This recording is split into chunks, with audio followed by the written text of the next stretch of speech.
I had this queued up to read anyway, but it's July 13th, 2024 in the late night, and I thought seemed like a good one to record now. This is Calvin Coolidge, July 5th, 1926, a speech on the 150th anniversary of the Declaration of Independence. We meet to celebrate the birthday of America. The coming of a new life always excites our interest. Although we know, in the case of the individual, that it has been an infinite repetition, reaching back beyond our vision, that only makes it the more wonderful. But how our interest and wonder increase when we behold the miracle of the birth of a new nation.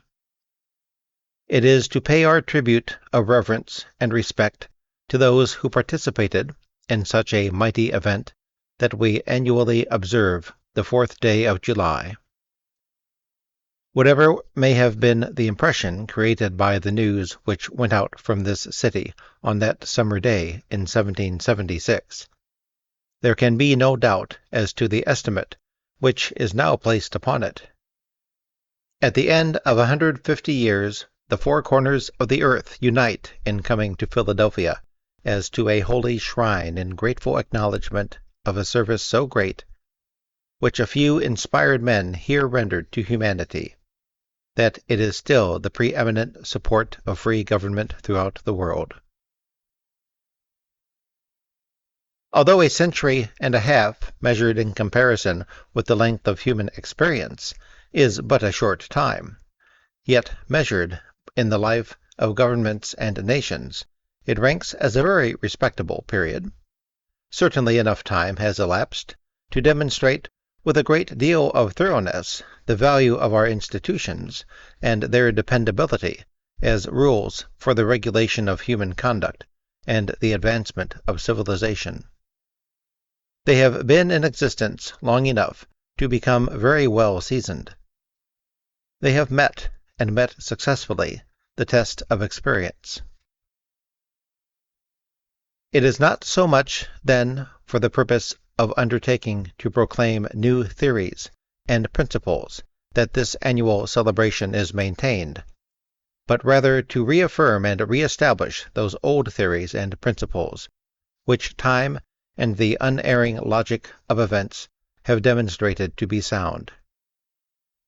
Amid all the clash of conflicting interests, amid all the welter of partisan politics, every American can turn for solace and consolation to the Declaration of Independence and the Constitution of the United States, with the assurance and confidence that those two great charters of freedom and justice remain firm and unshaken.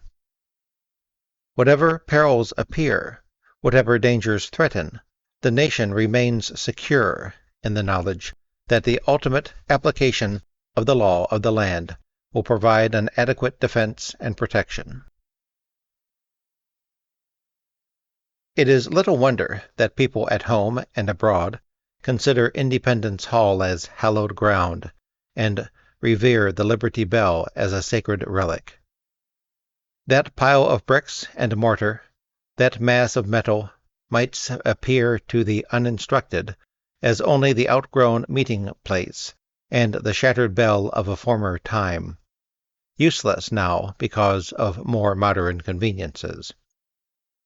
But to those who know they have become consecrated by the use which men have made of them, they have long been identified with a great cause. They are the framework of a spiritual event. The world looks upon them, because of their associations of 150 years ago, as it looks upon the Holy Land, because of what took place there 1900 years ago. Through use for a righteous purpose, they have become sanctified. It is not here necessary to examine in detail the causes which led to the American Revolution. In their immediate occasion, they were largely economic. The colonists objected to the navigation laws which interfered with their trade. They denied the power of Parliament to impose taxes which they were obliged to pay, and they therefore resisted the royal governors and the royal forces which were sent to secure obedience to these laws. But the conviction is inescapable that a new civilization had come. A new spirit had arisen on this side of the Atlantic, more advanced and more developed in its regard for the rights of the individual than that which characterized the Old World. Life in a new and open country had aspirations which could not be realized in any subordinate position. A separate establishment was ultimately inevitable. It had been decreed by the very laws of human nature. Man everywhere has an unconquerable desire to be the master of his own destiny. We are not obliged to conclude that the Declaration of Independence represented the movement of a people. It was not, of course, a movement from the top. Revolutions do not come from that direction. It was not without the support of many of the most respectable people in the colonies, who were entitled to all the consideration that is given to breeding, education, and possessions. It had the support of another element of great significance and importance to which I shall refer later. But the preponderance of all those who occupied a position which took on the aspect of aristocracy did not approve of the revolution, and held toward it an attitude either of neutrality or open hostility. It was in no sense a rising of the oppressed and downtrodden. It brought no scum to the surface, for the reason that colonial society had developed no scum. The great body of the people were accustomed to privations, but they were free from depravity. If they had poverty, it was not of the hopeless kind that afflicts great cities, but the inspiring kind that marks the spirit of the pioneer. The American Revolution represented the informed and mature convictions of a great mass of independent, liberty-loving, God-fearing people who knew their rights and possessed the courage to dare to maintain them. The Continental Congress was not only composed of great men, but it represented a great people. While its members did not fail to exercise a remarkable leadership, they were equally observant of their representative capacity. They were industrious in encouraging their constituents to instruct them to support independence. But until such instructions were given, they were inclined to withhold action.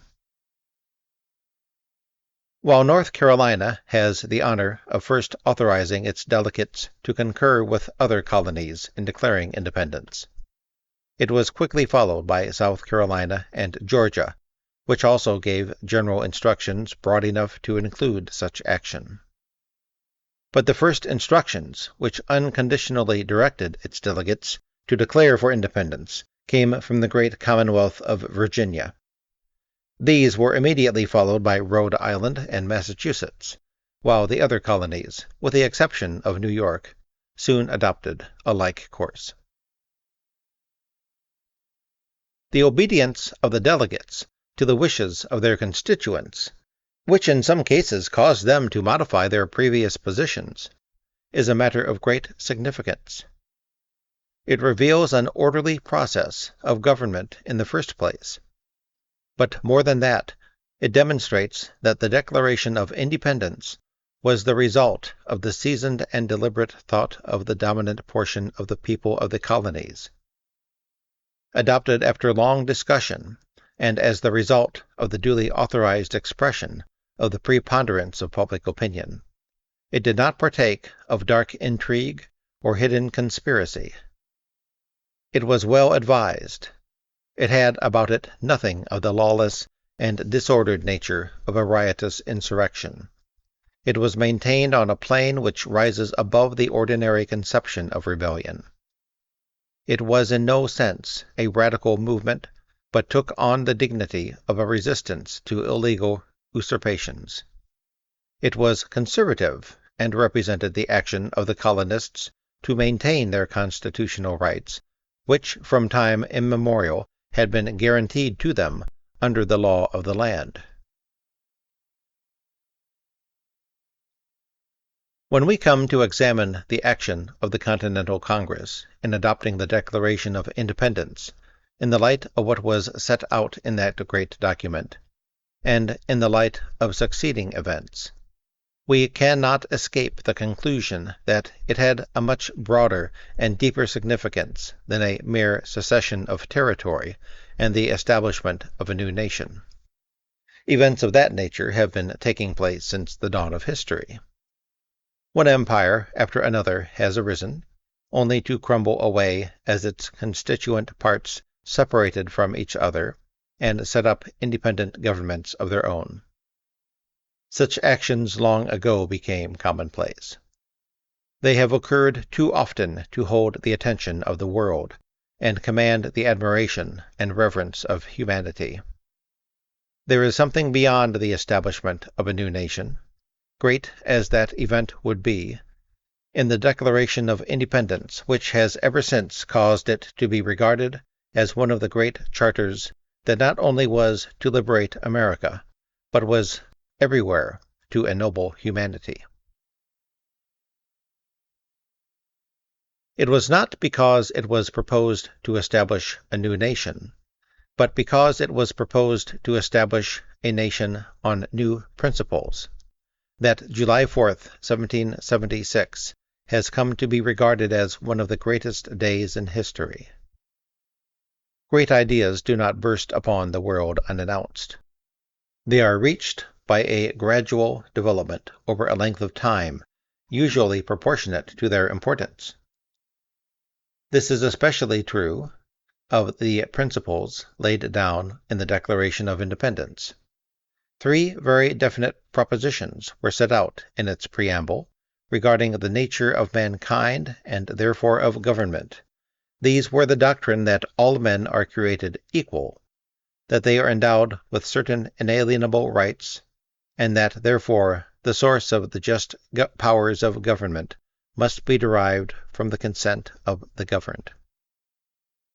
If no one is to be accounted as born into a superior station, if there is to be no ruling class, and if all possess rights which can neither be bartered away nor taken from them by any earthly power, it follows, as a matter of course, that the practical authority of the government has to rest on the consent of the governed. While these principles were not altogether new in political action, and were very far from new in political speculation, they had never been assembled before and declared in such a combination. But remarkable as this may be, it is not the chief distinction of the Declaration of Independence. The importance of political speculation is not to be underestimated, as I shall presently disclose. Until the idea is developed and a plan made, there can be no action. It was the fact that our Declaration of Independence, containing these immortal truths, was the political action of a duly authorized and constituted representative public body in its sovereign capacity, supported by the force of general opinion and by the armies of Washington already in the field, which makes it the most important civil document in the world. It was not only the principles declared, but the fact that therewith a new nation was born, which was to be founded upon those principles, and which from that time forth in its development has actually maintained those principles, that makes this pronouncement an incomparable event in the history of government. It was an assertion that a people had arisen determined to make every necessary sacrifice for the support of these truths, and by their practical application bring the War of Independence to a successful conclusion, and adopt the Constitution of the United States, with all that it has meant to civilization. The idea that the people have a right to choose their own rulers was not new in political history. It was the foundation of every popular attempt to depose an undesirable king. The right was set out with a good deal of detail by the Dutch when, as early as July 26, 1581, they declared their independence of Philip of Spain. In their long struggle with the Stuarts, the British people asserted the same principles, which finally culminated in the Bill of Rights deposing the last of that house and placing William and Mary on the throne. In each of these cases, sovereignty through divine right was displaced by sovereignty through the consent of the people. Running through the same documents, though expressed in different terms, is the clear inference of inalienable rights. But we should search these charters in vain for an assertion of the doctrine of equality. This principle had not before appeared as an official political declaration of any nation. It was profoundly revolutionary. It is one of the cornerstones of American institutions. But if these truths to which the Declaration refers have not before been adopted in their combined entirety by national authority, it is a fact that they had been long pondered and often expressed in political speculation. It is generally assumed that French thought had some effect upon our public mind during revolutionary days. This may have been true. But the principles of our Declaration had been under discussion in the colonies for nearly 2 generations before the advent of the French political philosophy that characterized the middle of the 18th century. In fact, they come from an earlier date. A very positive echo of what the Dutch had done in 1581, and what the English were preparing to do, appears in the assertion of the Reverend Thomas Hooker of Connecticut as early as 1638, when he said in a sermon before the General Court that, quote, "The foundation of authority is laid in the free consent of the people. The choice of public magistrates belongs unto the people by God's own allowance." End quote. This doctrine found wide acceptance among the nonconformist clergy who later made up the Congregational Church. The great apostle of this movement was the Reverend John Wise of Massachusetts. He was one of the leaders of the revolt against the royal governor Andros in 1687, for which he suffered imprisonment. He was a liberal in ecclesiastical controversies. He appears to have been familiar with the writings of the political scientist Samuel Pufendorf, who was born in Saxony in 1632. Wise published a treatise entitled The Church's Quarrel Espoused in 1710, which was amplified in another publication in 1717. In it, he dealt with the principles of civil government. His works were reprinted in 1772 and have been declared to have been nothing less than a textbook of liberty for our Revolutionary fathers. While the written word was the foundation, it is apparent that the spoken word was the vehicle for convincing the people. This came with great force and wide range from the successors of Hooker and Wise. It was carried on with a missionary spirit, which did not fail to reach the Scotch-Irish of North Carolina, showing its influence by significantly making that colony the first to give instructions to its delegates looking to independence. This preaching reached the neighborhood of Thomas Jefferson, who acknowledged that his best ideas of democracy had been secured at church meetings. That these ideas were prevalent in Virginia is further revealed by the Declaration of Rights, which was prepared by George Mason and presented to the General Assembly on May 27, 1776. This document asserted popular sovereignty and inherent natural rights, but confined the doctrine of equality to the assertion that all men are created equally free and independent. It can scarcely be imagined that Jefferson was unacquainted with what had been done in his own Commonwealth of Virginia when he took up the task of drafting the Declaration of Independence.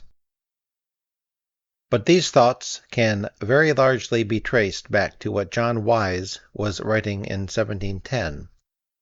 He said, quote, "Every man must be acknowledged equal to every man."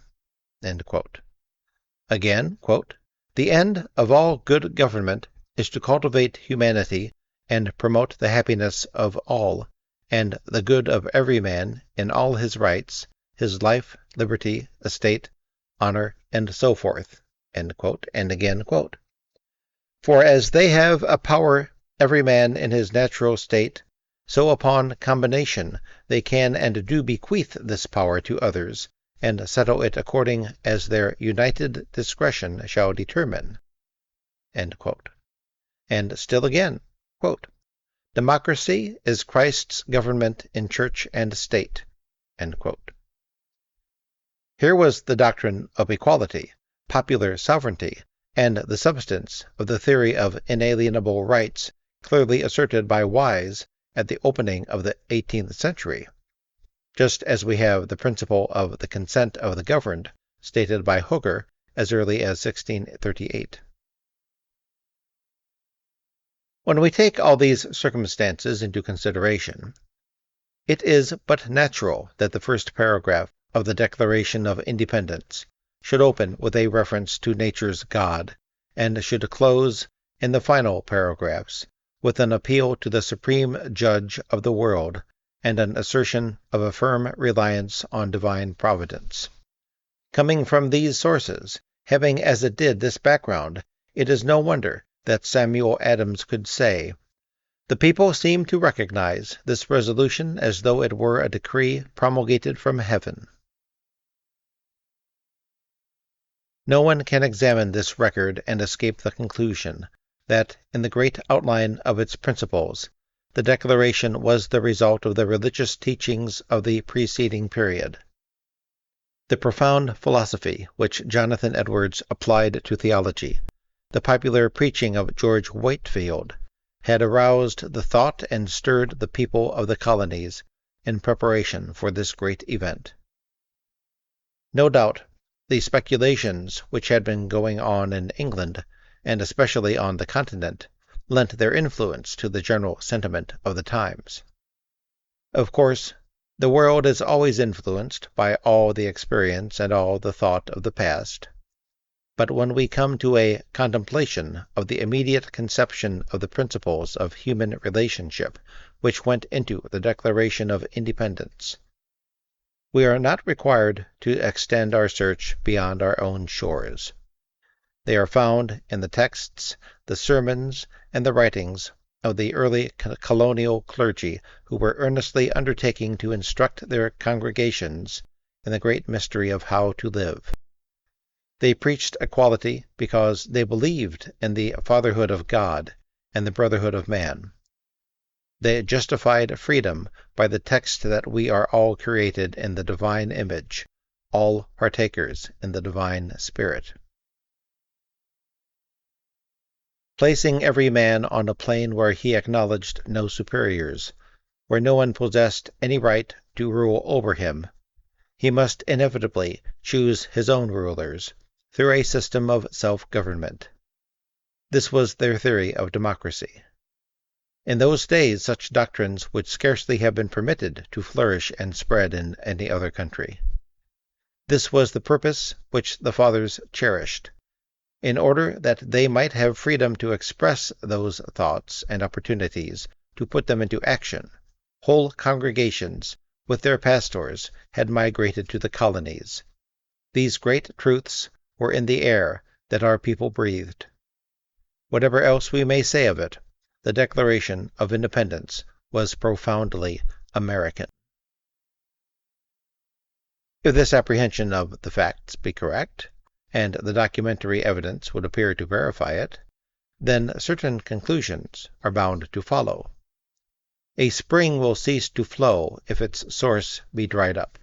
A tree will wither if its roots be destroyed.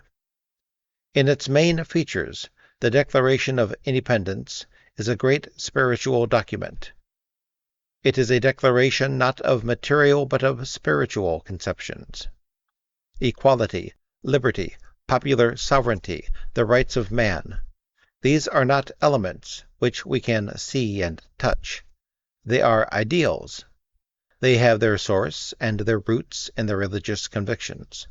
They belong to the unseen world. Unless the faith of the American people in these religious convictions is to endure, the principles of our Declaration will perish. We cannot continue to enjoy the result if we neglect and abandon the cause. We are too prone to overlook another conclusion. Governments do not make ideals, but ideals make governments. This is both historically and logically true. Of course, the government can help to sustain ideals and create institutions through which they can be the better observed. But their source, by their very nature, is in the people. The people have to bear their own responsibilities. There is no method by which that burden can be shifted to the government. It is not the enactment, but the observance of laws that creates the character of a nation. About the Declaration, there is a finality that is exceedingly restful. It is often asserted that the world has made a great deal of progress since 1776, that we have had new thoughts and new experiences which have given us a great advance over the people of that day, and that we may therefore very well discard their conclusions for something more modern. But that reasoning cannot be applied to this great charter. If all men are created equal, that is final. If they are endowed with inalienable rights, that is final. If governments derive their just powers from the consent of the governed, that is final. No advance, no progress can be made beyond these propositions. If anyone wishes to deny their truth or their soundness, the only direction in which he can proceed historically is not forward but backward, toward the time when there was no equality, no rights of the individual, no rule of the people. Those who wish to proceed in that direction can not lay claim to progress. They are reactionary. Their ideas are not more modern, but more ancient than those of the Revolutionary Fathers. In the development of its institutions, America can fairly claim that it has remained true to the principles which were declared 150 years ago. In all the essentials, we have achieved an equality which was never possessed by any other people. Even in the less important matter of material possessions, we have secured a wider and wider distribution of wealth. The rights of the individual are held sacred and protected by constitutional guarantees, which even the government itself is bound not to violate. If there is any one thing among us that is established beyond question, it is self-government, the right of the people to rule. If there is any failure in respect to any of these principles, it is because there is a failure on the part of individuals to observe them. We hold that the duly authorized expression of the will of the people has a divine sanction. But even in that we come back to the theory of John Wise that democracy is Christ's government. The ultimate sanction of law rests on the righteous authority of the Almighty. On an occasion like this, a great temptation exists to present evidence of the practical success of our form of democratic republic at home, and the ever-broadening acceptance it is securing abroad.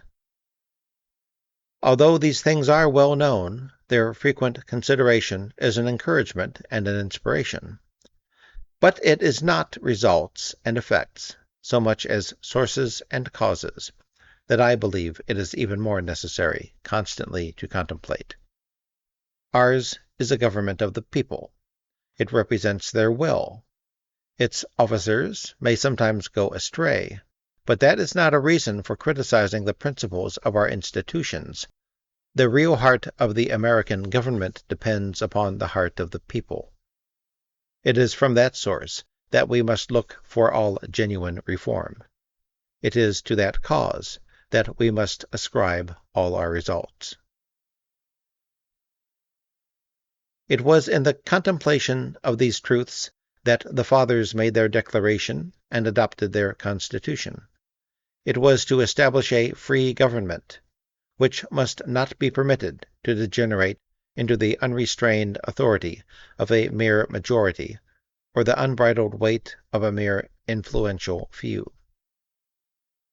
They undertook to balance these interests against each other and provide three separate independent branches: the executive, the legislative, and the judicial departments of the government, with checks against each other in order that neither one might encroach upon the other.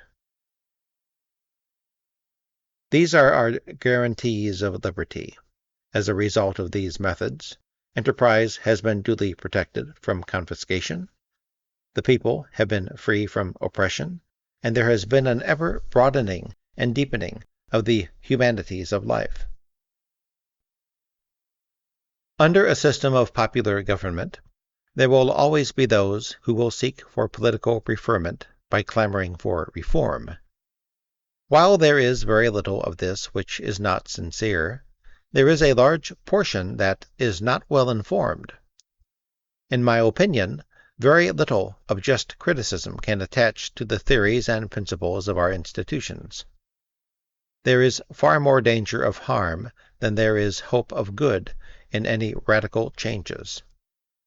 We do need a better understanding and comprehension of them, and a better knowledge of the foundations of government in general. Our forefathers came to certain conclusions and decided upon certain courses of action which have been a great blessing to the world. Before we can understand their conclusions, we must go back and review the course which they followed. We must think the thoughts which they thought. Their intellectual life centered around the meeting-house. They were intent upon religious worship. While there were always among them men of deep learning, and later those who had comparatively large possessions, the mind of the people was not so much engrossed in how much they knew or how much they had, as in how they were going to live. While scantily provided with utter literature, there was a wide acquaintance with the Scriptures. Over a period as great as that which measures the existence of our independence, they were subject to this discipline, not only in their religious life and educational training, but also in their political thought. They were a people who came under the influence of a great spiritual development and acquired a great moral power. No other theory is adequate to explain or comprehend the Declaration of Independence. It is the product of the spiritual insight of the people.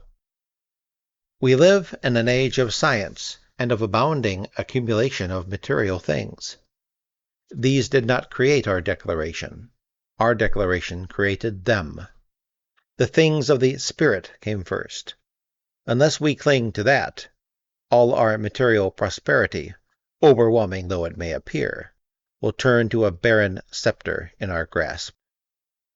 If we are to maintain the great heritage which has been bequeathed to us, we must be like-minded as the Fathers who created it. We must not sink into a pagan materialism. We must cultivate the reverence which they had for the things that are holy. We must follow the spiritual and moral leadership which they showed. We must keep replenished that they may glow with a more compelling flame, the altar fires before which they worshipped. Thank you for listening.